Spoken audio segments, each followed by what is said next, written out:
Good morning and welcome to Take Profits. Today we're going to be talking about Metroverse.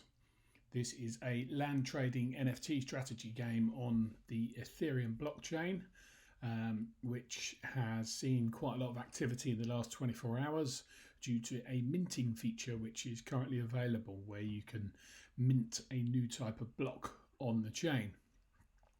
So what we're going to do today is talk about an overview of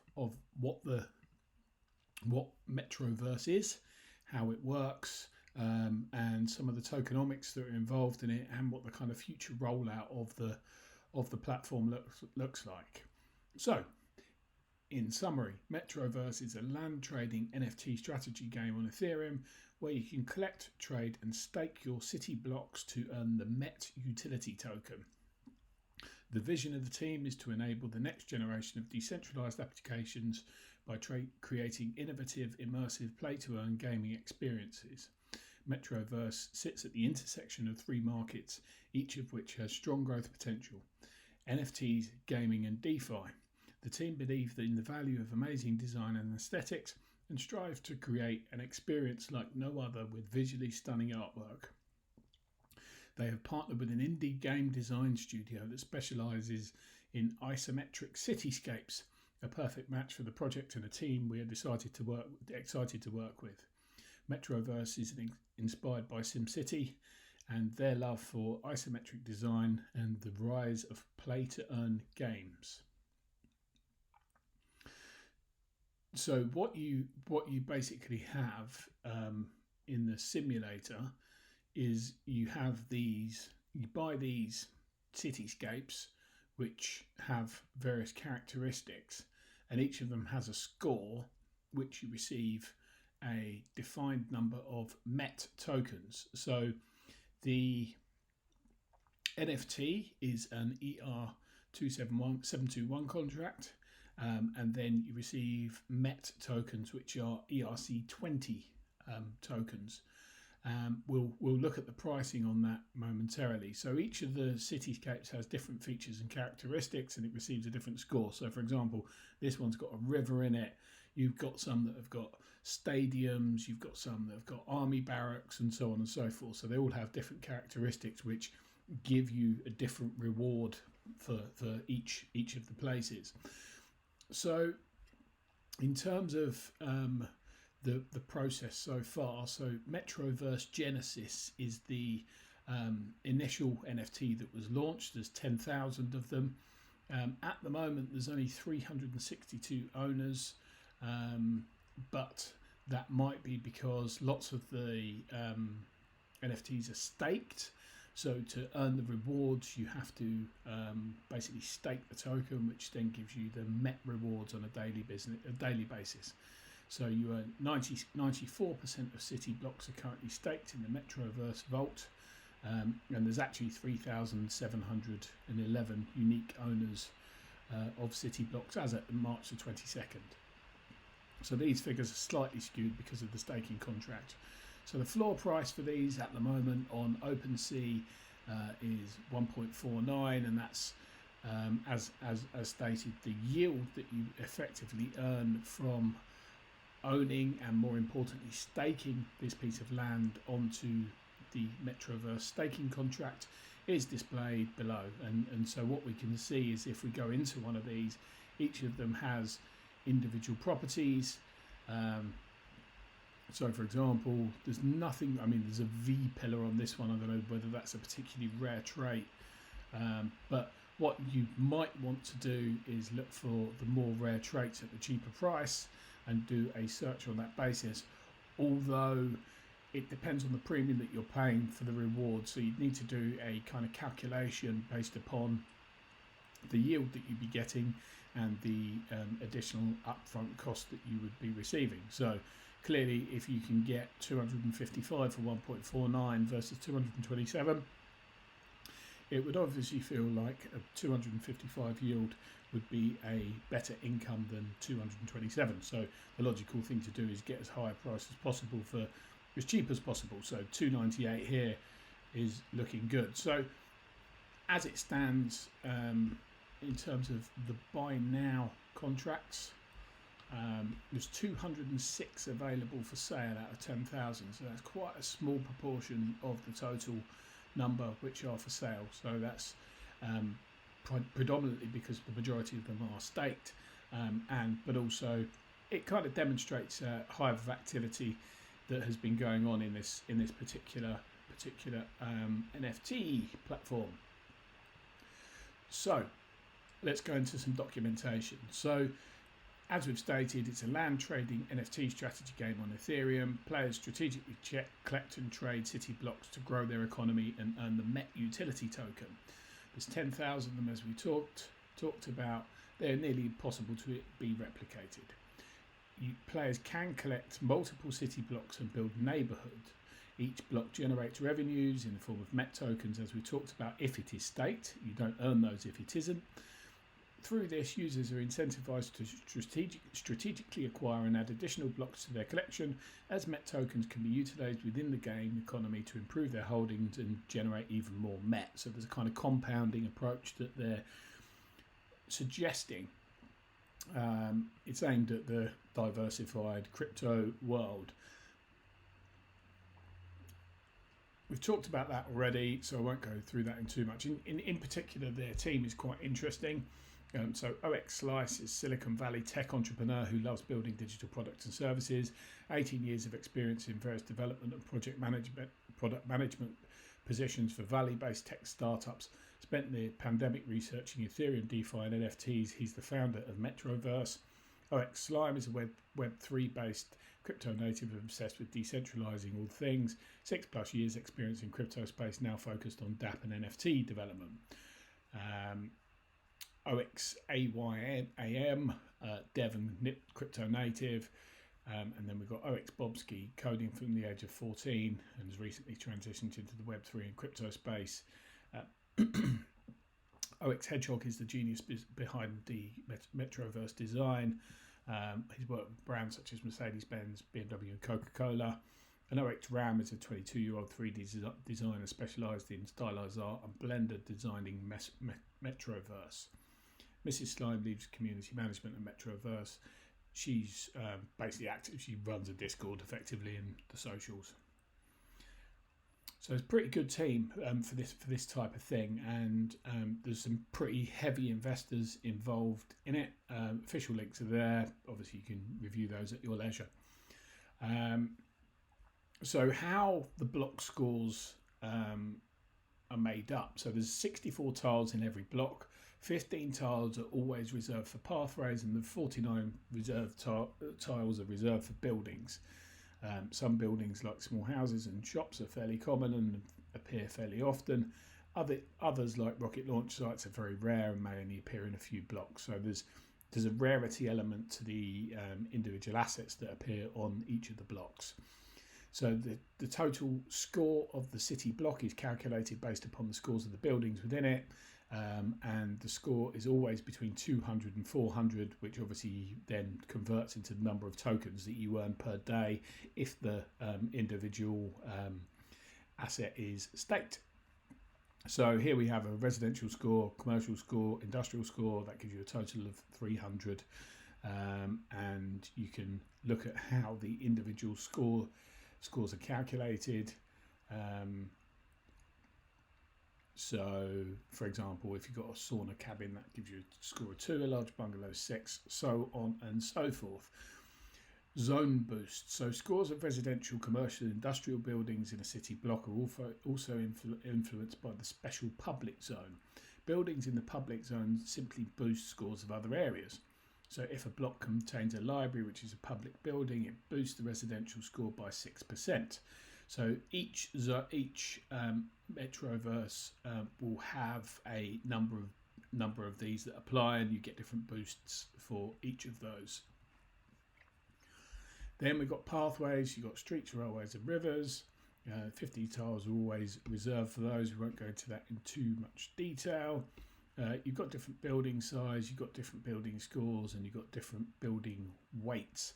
So the weight of a building indicates its rarity in Metroverse and ranges from 0 to 100. A pharmacy is pretty common. The rocket launch site is rare. There you go. That's it, really. We're going to go into the different scores now. So as we talked about,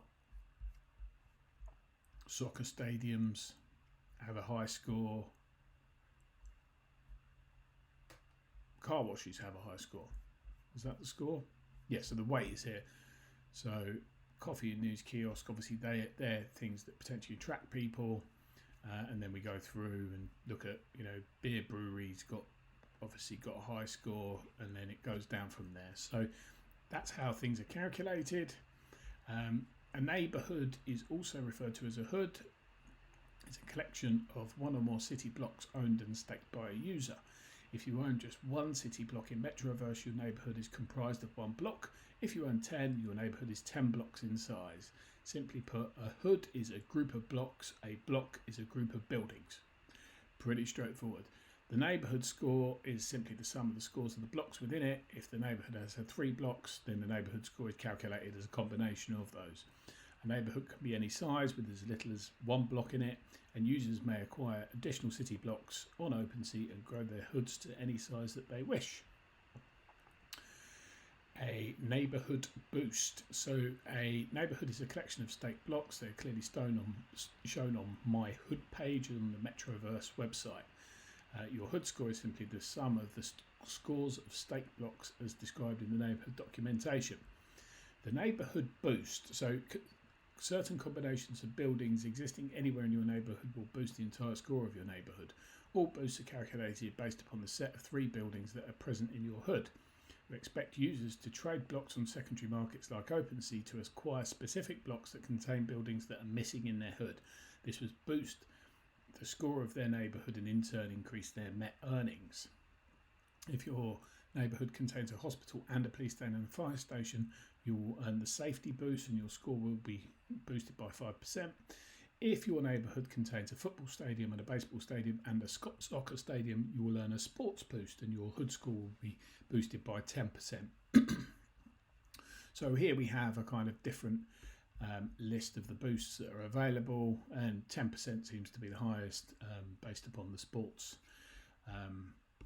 so football stadium, baseball stadium and soccer stadium. So you've got 3 there that ideally you probably want to collect that will boost the earnings.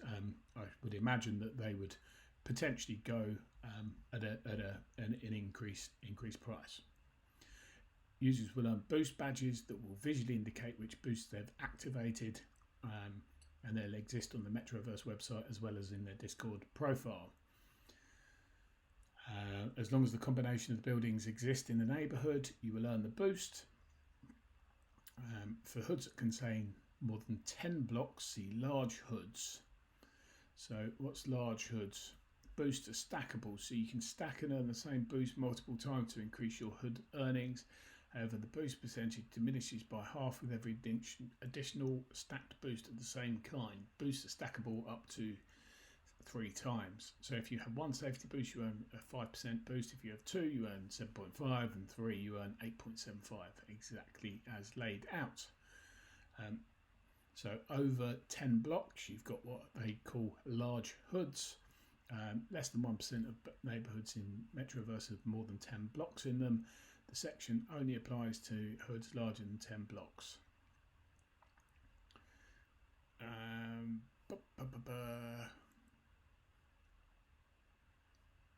Okay, so calculation for large hoods. Boosts are calculated proportionately for every set of 10 blocks in the hood. To earn the full boost percentage for your large hood, you need to stack boosts for each set of 10 blocks in your hood. Simply put, if you had 20 blocks in your hood, you need two of the same boosts stacked to earn the full boost. If you have 50 blocks, you need 5 stacks. So 10 blocks, sports, 1 boost, you earn 10%, so on and so forth. And then there's a formula can be used to calculate the exact boost percentages with hoods for more than 10 blocks. So hood boost equals number of boosts times badge boost times 10 divided by the number of blocks in the hood. And then there's a yield curve effectively for how they're stacking. Neighbourhood boost will be earned retroactively when the feature is released, but with some limitations. The boost is calculated based upon the time since the last Met claim.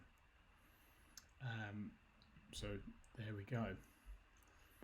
Okay, we've also got a pathway boost, so there's two different types. We've got a railway boost and a river boost. Railway boost, you need to contain 3 blocks which have 2 railways. For the river boost, you need 3 blocks which have 2 rivers. And you get 4 and 8%. This feature is still under development and it will be retroactive once it's applied. Okay, so neighbourhoods enable netizens to optimise their collection of blocks to increase their Met earnings. Cities enables netizens to form alliances with each other and collectively grow their Met earnings. Anyone can stake blocks in Metroverse and join a city. The more blocks they add to the city, the higher their stake of the share of the city. Blocks added to a city generate Met just like they do in their hood. Cities will be limited to a certain total score of blocks, and each will have a treasury, and you'll be required to deposit 5,000 Met per block to join the newly formed city. So this is one way that they're using the Met token. We'll go on to another way that that's being used in a moment. So if you want to withdraw from a city, then you'll the city would now contain 900,000 Met based upon the number of people that are joined, and then effectively there would be a liquidity that would need to be replaced. Okay.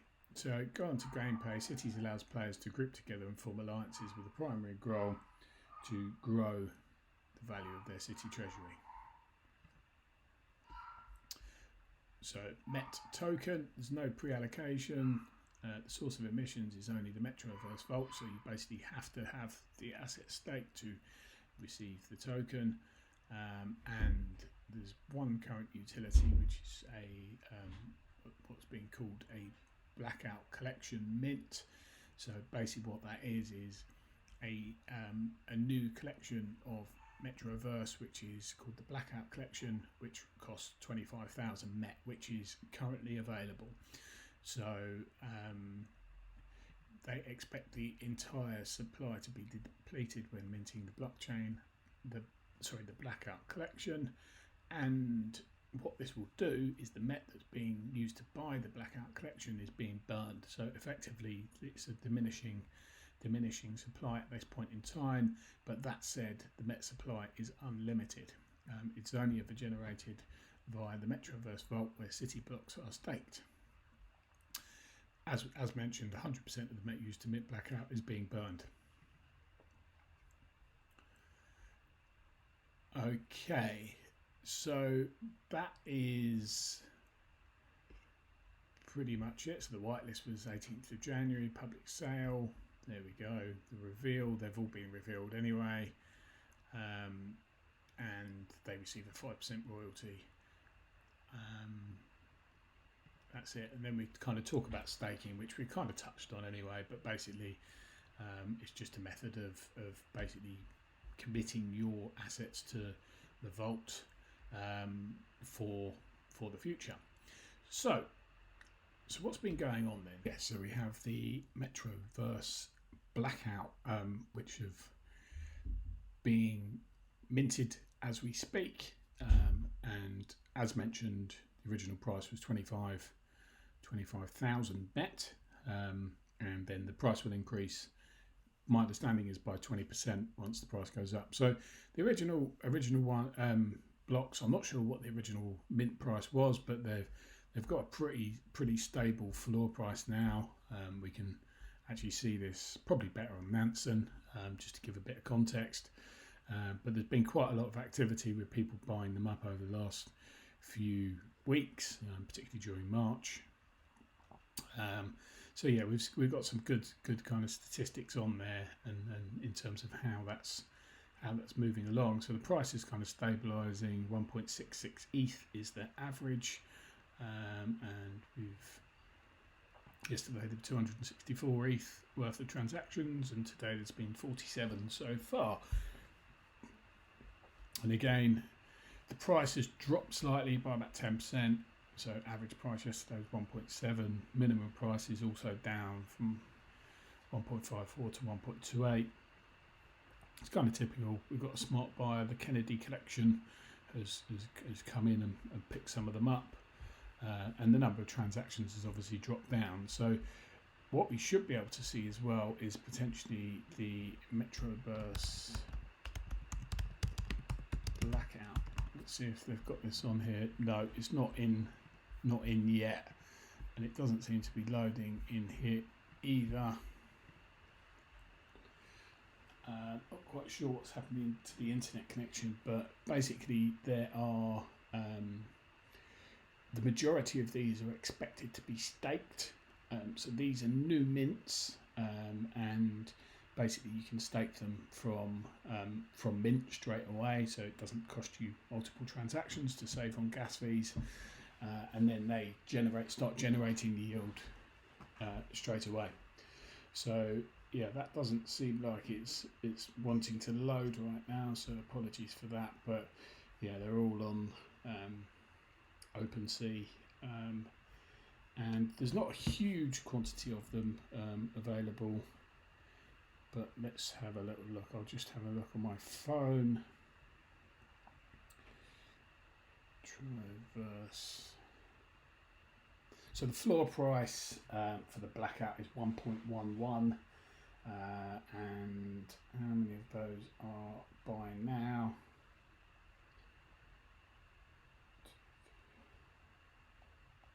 There's a few for sale, let's put it that way, and they range from 1.11 up to 10 ETH is the most expensive at the moment. So yeah, interesting project.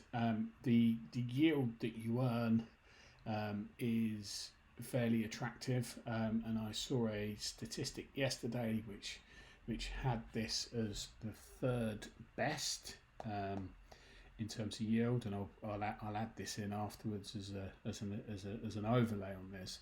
But yeah, there's a crypto Kermit. Let's see if we can get him up on Twitter. He is producing